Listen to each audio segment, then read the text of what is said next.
सानहा बल्दिया town की GIT report मंजर आम पर आ गई। रिपोर्ट में कहा गया है कि बल्दिया फैक्ट्री को 20 करोड़ रुपए भत्ता न देने पर मंसूबाबंदी के तहत चलाया गया।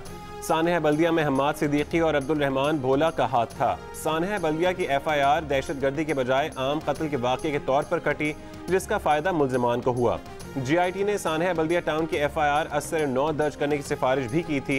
कराची पुलिस ने बल्दिया फैक्ट्री सानहे के केस को जानिबदाराना अंदाज में चलाया। सिंध हुकूमत आज उज़ैर बलोच, निसार मुराई और सानहा बल्दिया टाउन की GIT रिपोर्ट जारी करेगी।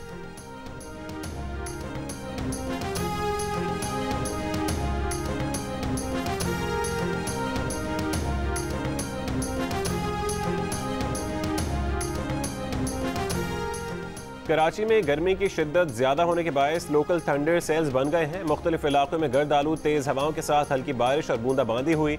महकमे मौसमियात के मुताबिक पीर की शाम या रात मानसून सिस्टम कराची में दाखिल होगा। इससे कबल आंधी चलने का इम्कान है। शहर में पीर की रात से 8 जुलाई की सुबह तक वक्फे वक्फे से बारिश का इम्कान है। मूसलाधार बारिश भी हो सकती है, जिससे नशेबी इलाकों में अर्बन फ्लडिंग का खतरा भी रहेगा।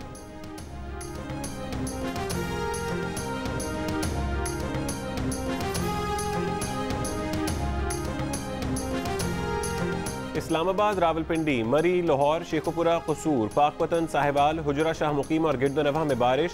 गर्मी का जोर टूट गया, मौसम खुशगवार। तूफानी बारिशों के बाद योब और हरनाई में सैलाबी सूरत हाल।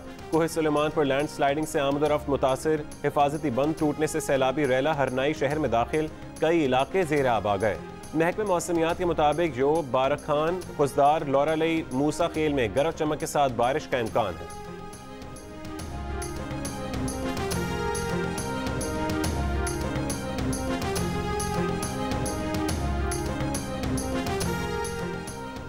एक साल में आटे का 20 किलो का थैला 204 रुपये महंगा हुआ। कीमत 844 से बढ़कर 1048 रुपये हो गई। एक साल में चीनी 8 रुपये 79 पैसे फ़ी किलो महंगी होकर 72 रुपये 3 पैसे से बढ़कर 80 रुपये 82 पैसे फ़ी किलो हो गई। टमाटर, सुर्ख मिर्च, मुर्गी, अंडे, गुड़, दालें, चावल, गोश्त, आलू, दूध, घी, चाय महंगी हुई। इदारे शुमारियात की दस्तावेज़ के मुताबिक 30 जून को ख़त्म होने वाले माली साल में औसत महंगाई 10.74% रही। पिछले माली साल में औसत महंगाई की शरह 6.80% थी। कोरोना के फैलाव को रोकने के लिए लॉकडाउन के बायस सार्फिन की खरीदारी के रुझान में तब्दीली तो आई, मगर ऑनलाइन खरीदारी जोर ना पकड़ सकी। सिर्फ 15% सार्फिन ने डिजिटल सिस्टम के जरिए अदायगियाँ करने का कहा। अलबत्ता तमाम सूबों में सिंध में ऑनलाइन सिस्टम का इस्तेमाल ज़्यादा रहा और 21% अफराद ने इस टेक्नोलॉजी का फ़ायदा उठाया। इस बात का इंकशाफ गैलिप पाकिस्तान के सर्वे में हुआ।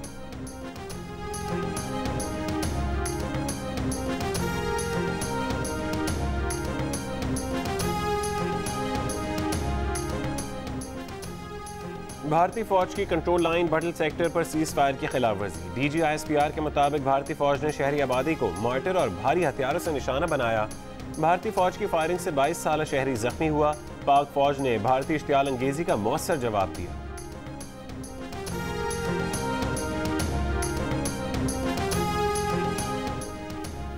रेलवे इंतजामिया का शालीमार ट्रेन बंद करने का फैसला। तर्जुमान के मुताबिक नोटिफिकेशन आज जारी होगा। शालीमार ट्रेन कराची और लाहौर के दरमियान चल रही है। शालीमार एक्सप्रेस को खसारे में चलने के बायस बंद किया जा रहा है। शालीमार ट्रेन 15 जुलाई से बंद हो जाएगी।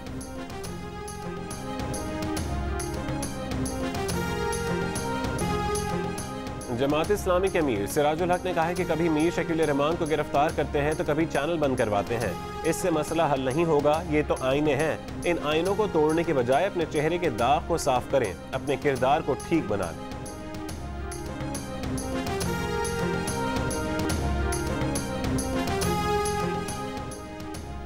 पाकिस्तान बार काउंसिल की एग्जीक्यूटिव कमेटी का आजम नज़ीर तारड़ एडवोकेट की ज़ेर सदारत इजलास में जंग और जियो कैरेटर इन चीफ मीर शकील रहमान की गिरफ्तारी की मजम्मत की करारदाद मंजूर। करारदाद में कहा गया कि मीर शकील रहमान की 34 साल पुराने मशकूक मुकदमे में गिरफ्तारी बदनीयती पर मबनी है। वकला बिरादरी का सहाफ़ी बिरादरी से यकजहती का इजहार। मीर शकील रहमान के मुकदमे की समाअत पर vice chairman Pakistan bar Abid Saqi और member executive committee Tahir Nasrullah Waraich अदालत जाएंगे। एग्जीक्यूटिव कमेटी के इजलास में सदर supreme court bar Syed Kalb Hasan, vice chairman Abid Saqi की शिरकत, एहसन भून एडवोकेट अख्तर हुसैन और दीगर की शिरकत।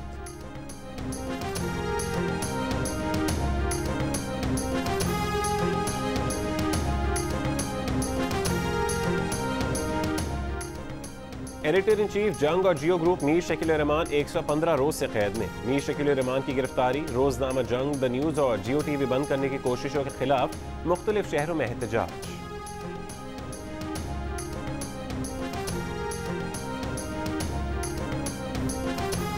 मीडिया पर गैर एलानी पाबंदियों और मीर शकील रहमान की गैर कानूनी गिरफ्तारी के खिलाफ ऑनलाइन कॉन्फ्रेंस का एहतमाम जंग, जियो वर्कर्स ने Rawalpindi Islamabad union of journalist के ताबन से किया। सीनियर सहाफ़ियों और वकला रहनुमाओं ने जंग, जियो के editor in chief Mir Shakeel Rahman की बेबुनियाद गिरफ्तारी को मुस्तरद करते हुए इसे मीडिया की आज़ादी पर हमला करार दिया।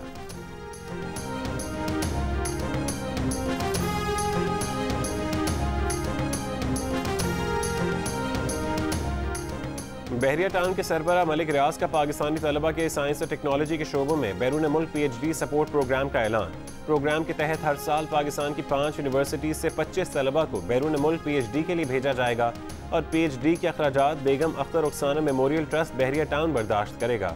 PhD मुकम्मल करने पर तलबा से पाकिस्तान में खिदमात सर अंजाम देने का बॉन्ड साइन करवाया जाए।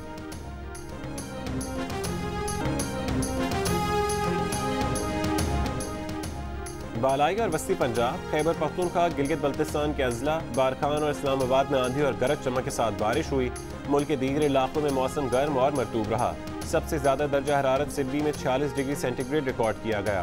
कोयटा और कराची में 38, पेशावर में 37, इस्लामाबाद और लाहौर में 35, गिलगित में 26, जम्मू में 35, श्रीनगर में 30 और लेह में ज़्यादा से ज़्यादा दर्जा हरारत 15 डिग्री सेंटीग्रेड रिकॉर्ड किया गया।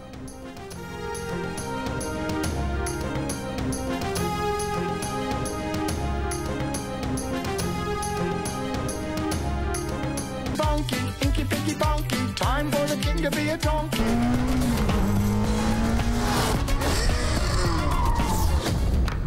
But you elected a donkey. Only you. And we must change with those changing times, or the times will simply change without us. If we can't use them in the circus, we can sell their skins. Or perhaps we'll sell them for animal testing. Has a new king. Donkey Mongo is the new king. All the people dancing in joy. और मंगू के चाहने वालों के लिए खुशखबरी, आज़ाद नगर के donkey राजा चले अमरीका और बरतानिया। दुनिया के 10 ममालिक में शायकीन का दिल जीतने वाली पाकिस्तान की सबसे बड़ी animated film the donkey king अब अंग्रेजी ज़बान में रिलीज़ की जा रही है। अमरीका और बरतानिया वाले भी मंगू के शरारतों के मज़े लेंगे। पाकिस्तान में 25 करोड़ का बिजनेस करने वाली ये फिल्म मशहूर तरीन digital platform Amazon prime video पर दस्तयाब होगी।